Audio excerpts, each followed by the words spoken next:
Ava stood in her living room, trying to steady her breathing as she looked at the photo of her 8-year-old twin boys, Liam and Noah. They were her whole world. The only bright pieces left after her 10-year marriage to Ben fell apart 6 months earlier. On the surface, Ben had seemed charming and gentle, but the truth had shown itself slowly, like cracks spreading through glass. His parents, Helen and John, had always been controlling, yet Ava never imagined how dangerous their influence could become. Now the boys returned from visits with strange questions she had never heard before.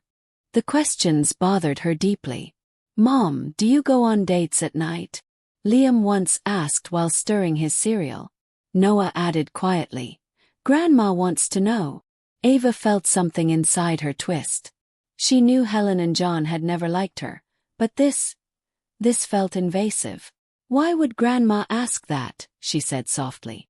The boys shrugged, innocent and unaware of the damage being done. As she watched them eat, Ava felt a storm rising inside her. The betrayal wasn't loud or dramatic. It was quiet, creeping into her home through the voices of her children. She remembered the early days with Ben, back when everything seemed perfect. Ava was 27, fresh from finishing her MBA and celebrating her new job in a Boston marketing firm. Ben worked in the finance department just a few cubicles away. Their first conversations were simple. Coffee breaks, shared jokes, quick lunches. "We should get dinner sometime," he had said with a smile that felt genuine then. Within 6 months, they were inseparable, and Ava believed she had finally met someone who understood her ambition and honored her dreams. She didn't know how wrong she would be. The first time Ava met his parents, she felt the air change. Helen opened the door wearing pearls and a tight smile that never warmed her eyes. "You must be Ava," she said as if the words tasted unpleasant. John shook Ava's hand with a firm grip and an assessing stare that made her chest tighten. Throughout Thanksgiving dinner, Helen asked questions that felt more like job interviews. "What does your family do? Are you planning to settle down soon? Children need full-time mothers, you know." Ben squeezed Ava's hand under the table, but he never defended her. From then on, the red flags appeared like flashing signs Ava tried to ignore. Ben called his parents before making every major decision, big or small. When they signed an apartment lease, he handed the contract to his father first. When Ava was offered a promotion requiring travel, he asked his mother if it was appropriate. Each time she tried to set a boundary, Ben would sigh and say, "They just care about me, Ava. Don't be sensitive."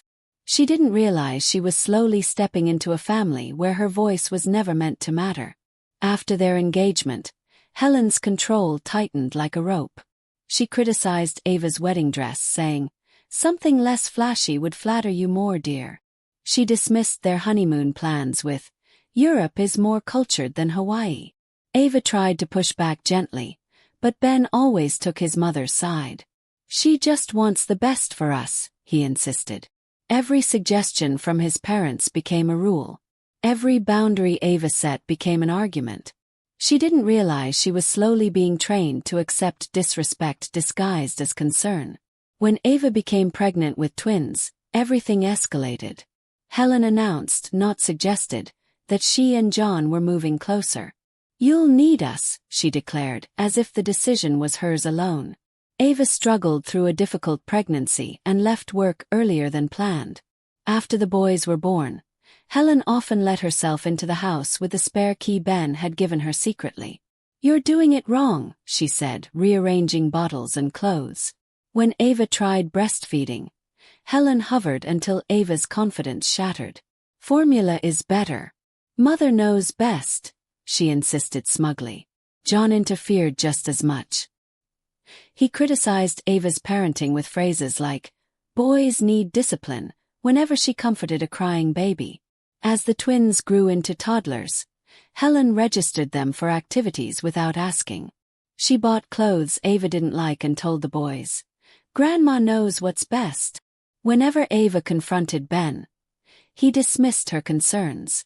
"They're just helping," he repeated. "Why can't you appreciate it?" Every day, Ava felt more like a guest in her own home. The help came with a price, Her confidence as a mother was quietly slipping away. By the time the twins turned 5, Ava returned to part-time work, desperate to reclaim a piece of herself. But Helen had already positioned herself as the essential caregiver. She picked the boys up from school, fed them meals Ava didn't approve of, and whispered comments meant to undermine her. One evening, Noah said, "Grandma says moms who really love their kids stay home all day." Ava's heart tightened. That night she confronted Ben, trembling with frustration. "Your mother is teaching them I'm a bad parent." Ben barely looked up. "You're overreacting again." Ava didn't know it then, but this was only the beginning of something far darker. As the twins grew older, Ben spent less time at home and more time at work, or at his parents' house.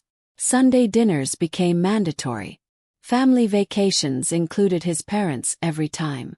Even date nights were interrupted by Helen's constant calls. Whenever Ava tried to explain how overwhelmed she felt, Ben shut her down. "Stop making problems," he snapped during one argument.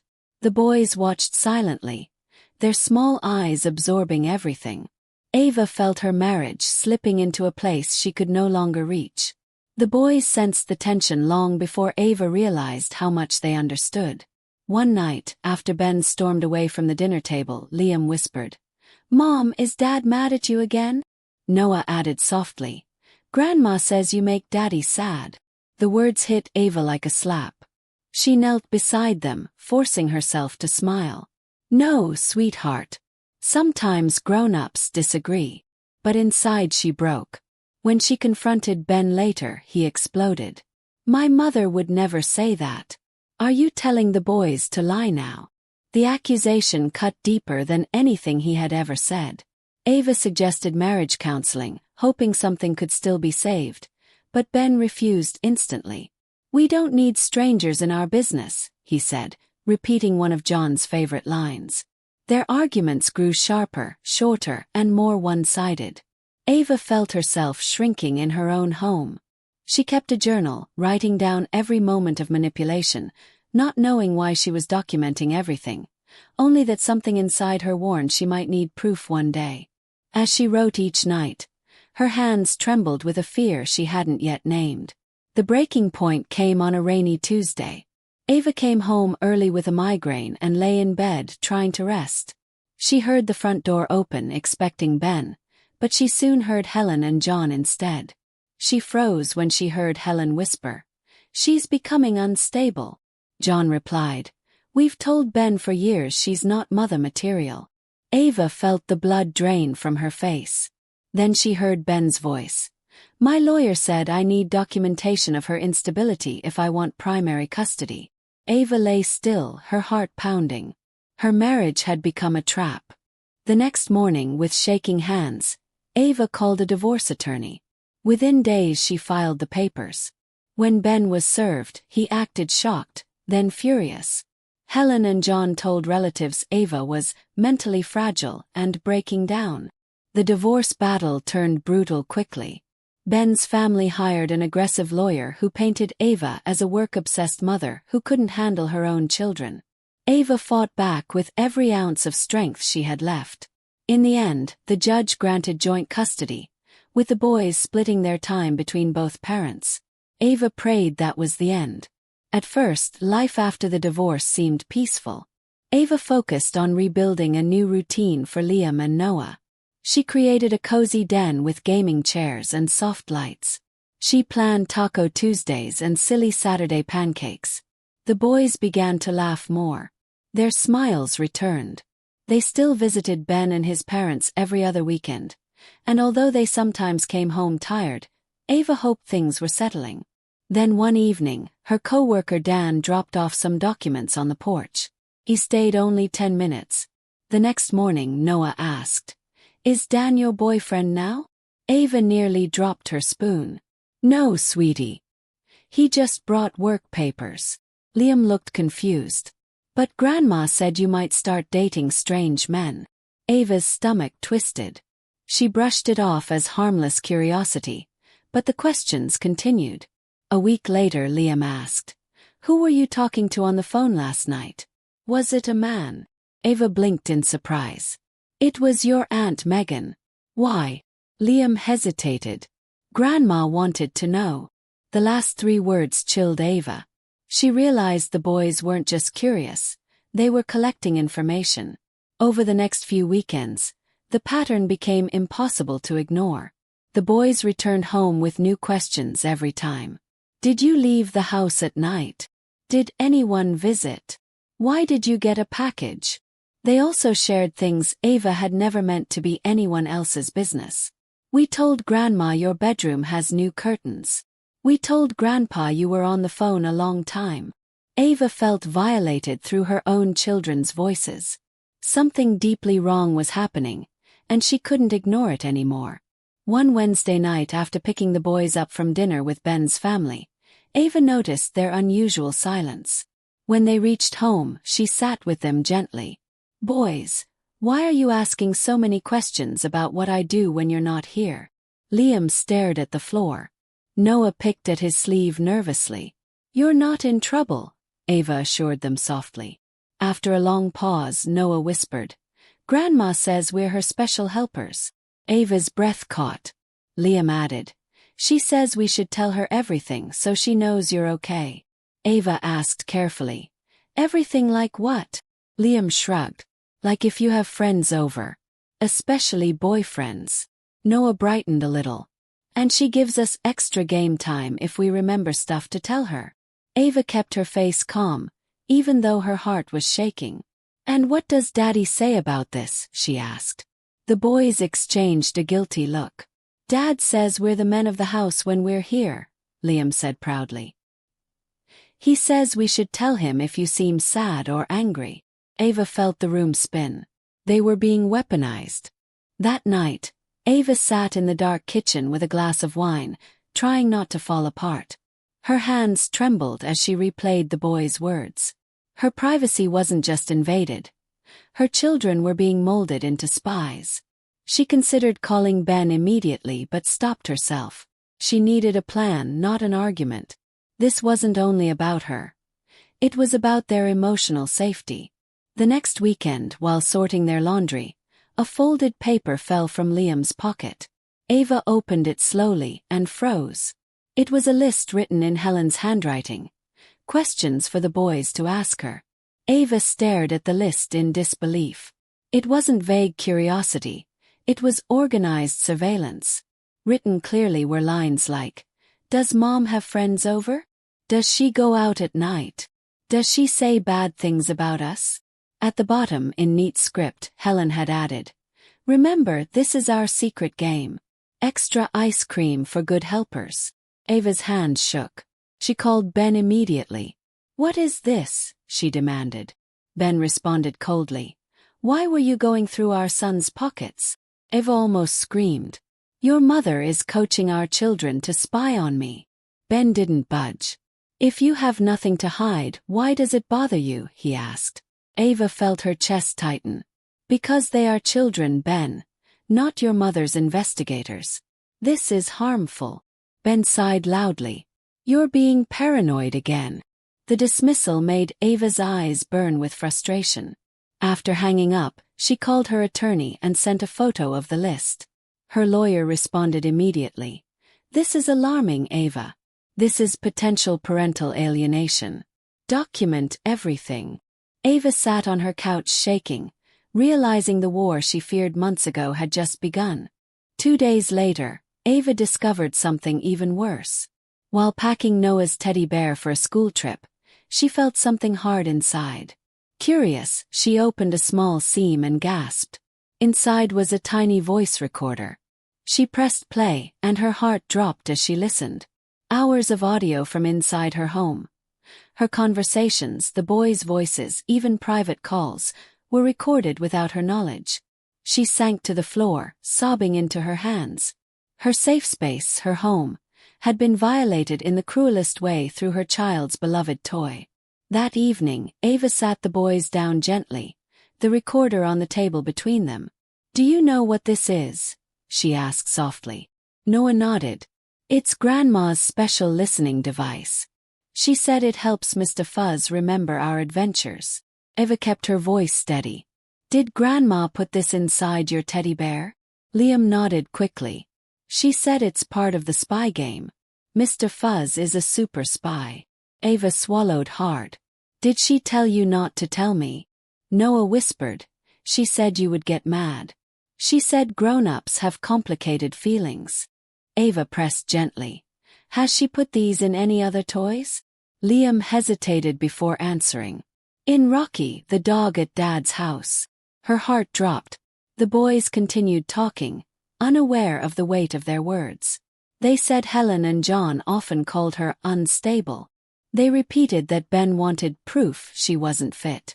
They admitted they sometimes made up stories because their grandparents praised them for interesting information.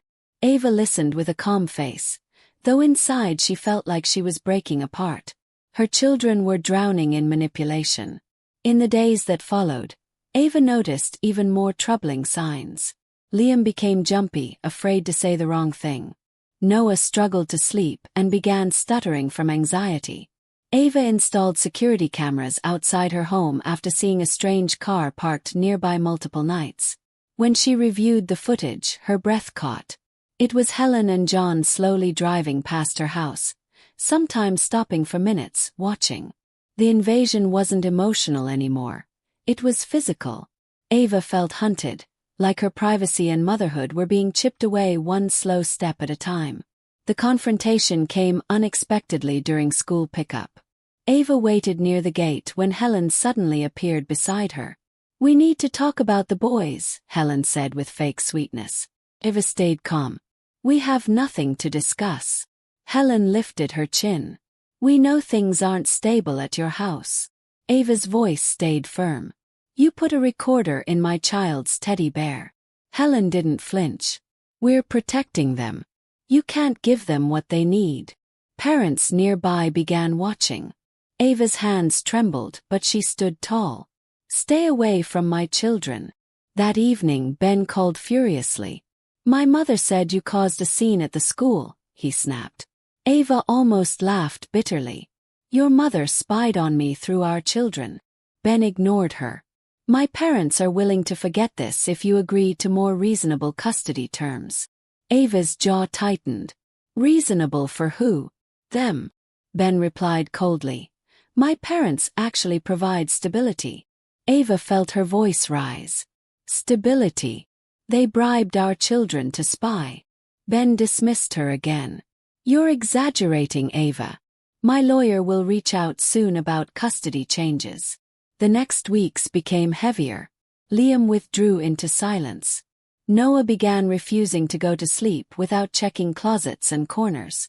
Their teacher emailed Ava saying the boys couldn't concentrate in class. One evening, after their midweek visit with Ben, Noah burst into tears in the car. I don't want to be a spy anymore, he cried. But Daddy says we have to help him so we can all live together again. Liam nodded sadly. Grandma says you're sick in the head, Mom. Ava's breath hitched. She realized the damage was already deep. Days later, Ava received a text from a friend she hadn't seen in months. Is everything okay? Someone was asking questions about you at the cafe. Said they were a private investigator. Ava stared at her phone, feeling her stomach twist. A pie. The situation had spiraled far beyond anything she imagined. Her children were scared. Her privacy was gone. Her ex-husband's family was preparing for a legal ambush. That night, while the boys slept, Ava sat in her bathroom with the water running to hide her sobs. She knew she was running out of time. The next morning, Ava took a deep breath and made the most important call of her life. She contacted 3 new attorneys, searching for someone who specialized in high-conflict custody cases. The first 2 were polite but hesitant. The third, a woman named Claire Bishop, listened quietly as Ava explained everything. The spying, the recorder, the list, the drive-bys. Claire spoke firmly. Ava, what you're describing is severe parental alienation. You need protection. And so do your boys. For the first time in months, Ava felt someone truly understood the danger she was facing. Under Claire's guidance, Ava began gathering evidence with meticulous care. She saved every note, every strange question, every message from the boys.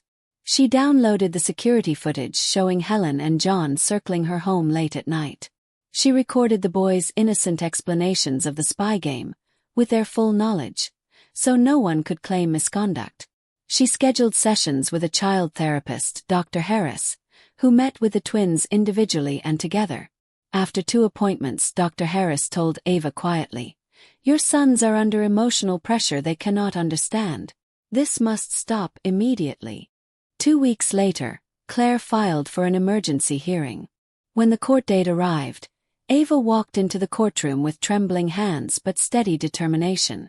Ben sat on one side with his attorney, while Helen and John sat behind him wearing expressions of righteous confidence. Ava avoided their eyes. Claire presented the evidence with calm precision: the list from Liam's pocket, the recorder from the teddy bear, the videos of nighttime surveillance, and Dr. Harris's evaluation. The courtroom fell silent as recordings of Liam and Noah describing the spy game played softly through the speakers. When Helen was called to the stand, she tried to deny everything. "We were simply checking on their safety," she insisted. Claire held up the handwritten list. "Is this your writing?" she asked. Helen swallowed. "Yes, but..." Claire cut in gently but firmly. "Did you ask the children to report on their mother's private life?" Helen's composure cracked. "Someone has to protect them," she snapped. The judge leaned forward. "Mrs. Miller, children are not surveillance tools. Your actions show a disturbing disregard for their emotional well-being." For the first time, Helen looked afraid. Ben took the stand next. His voice wavered as Claire questioned him. "Did you know about the recording device sewn into your son's toy?" He hesitated too long. I didn't put it there." Claire played the clip where Liam said, "Dad says we have to help him so we can all live together again." Ben flushed red. He misunderstood. Claire stayed calm. "The children are distressed, Mr. Miller. They believe they must spy on their mother to earn love and approval." Ben opened his mouth but had no answer. The judge wrote rapidly in her notes. After a short recess, the judge returned with her decision. "Based on the evidence, I find that the children have been subjected to manipulation, surveillance, and emotional pressure by the father and paternal grandparents." Ben's face paled. Helen gasped softly. The judge continued, "Effective immediately, the mother will have primary custody. The father's visitation will be supervised until further evaluation. The grandparents are ordered to have no contact with the children until further notice." Ava felt tears rising. She had expected a fight, but she hadn't expected justice to come so clearly. In the months that followed, Ava worked tirelessly to help her boys heal. Dr. Harris continued weekly sessions, teaching Liam and Noah that they didn't have to carry secrets or spy to earn love. The boys slowly began to relax. Noah's stutter faded. Liam started laughing again at simple things: cartoons, pancakes shaped like dinosaurs, backyard soccer. Ben attended mandatory co-parenting classes and slowly began accepting responsibility. During a supervised visit, he said quietly, "I didn't see what my parents were doing. I trusted them too much." Ava didn't answer. Some wounds needed time. Over time, Ben changed more than Ava expected. He moved into his own apartment, away from Helen and John. He began showing up to visits with genuine interest. Not questions, not reports. Just a father trying to rebuild trust. One afternoon, after dropping the boys off, he approached Ava on the porch. "I owe you an apology," he said softly. "I let them control me. I let them hurt you. And the boys." Ava looked at him carefully. She didn't offer forgiveness. Not yet. But she nodded. "What matters now is the future, Ben. Not the past." As their home returned to peace, Ava started rebuilding her own life. She reconnected with friends she had lost during the darkest years. She joined a support group for single parents, finding comfort in stories like hers. Months later, she met someone new, a gentleman named Mark, a graphic designer with a warm laugh. They took things slowly. When Ava eventually introduced him to the boys, they liked him instantly. He doesn't ask weird questions about you, Noah said happily. Liam added, and he teaches us cool drawing tricks. Ava felt hope blooming again. One night, as Ava tucked the twins into bed, Liam looked up at her and whispered, "Mom, are we safe now?" Ava kissed his forehead gently. "Yes, sweetheart. We're safe." She turned off the light and stood in the doorway watching her sons breathe peacefully. No fear, no pressure, no secret missions. Just childhood. In that quiet moment, Ava realized what she had truly fought for. Not just custody, not just privacy, but her boys' innocence and freedom. She stepped into the hall with a soft smile. Their story was no longer about survival, it was about healing.